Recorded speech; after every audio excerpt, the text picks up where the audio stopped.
आमचे नेते व महाराष्ट्र राज्य वस्त्रोद्योग महासंघाचे अध्यक्ष माननीय श्री अशोकराव स्वामी यांना वाढदिवसानिमित्त हार्दिक शुभेच्छा। शुभेच्छुक अशोकराव स्वामी यांना मित्र परिवार। टिप: माननीय अशोकराव स्वामी यांना बाहेरगावी असल्यामुळे शुभेच्छा स्वीकारण्यास उपस्थित असणार नाही।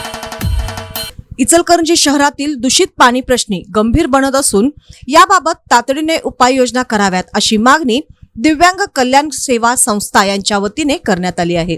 संस्थेच्या पदाधिकाऱ्यांनी या संदर्भात स्थानिक लोकप्रतिनिधी व महापालिका प्रशासनाला निवेदन देण्यात आले आहे। निवेदनात म्हटले आहे की मुंबई व कोल्हापूर उच्च न्यायालयाने यापूर्वी दिलेल्या आदेशानुसार दूषित पाण्याच्या समस्येवर ठोस उपाययोजना करणे आवश्यक आहे। मात्र अद्यापही या आदेशाची प्रभावी अंमलबजावणी होत नसल्याने नागरिकांच्या आरोग्याचा प्रश्न गंभीर बनत चालला आहे। विशेषतः दिव्यांग नागरिकांना या समस्येचा अधिक फटका बसत असल्याचेही संस्थेने नमूद केले आहे। संस्थेचे संस्थापक अध्यक्ष अनिल पाटील यांच्या नेतृत्वाखाली हे निवेदन देण्यात आले। संबंधित अधिकाऱ्यांनी याकडे तातडीने लक्ष देऊन आवश्यक कार्यवाही करावी अशी मागणी करण्यात आली। तसेच पाणी पुरवठा व्यवस्थेत सुधारणा करून स्वच्छ व सुरक्षित पाणी नागरिकांना उपलब्ध करून द्यावे असेही निवेदनात म्हटले आहे।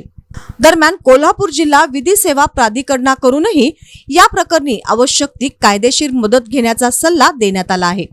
त्यामुळे प्रशासनाने वेळ न दवडता न्यायालयाच्या आदेशाची अंमलबजावणी करावी अशी अपेक्षा व्यक्त करण्यात येत आहे।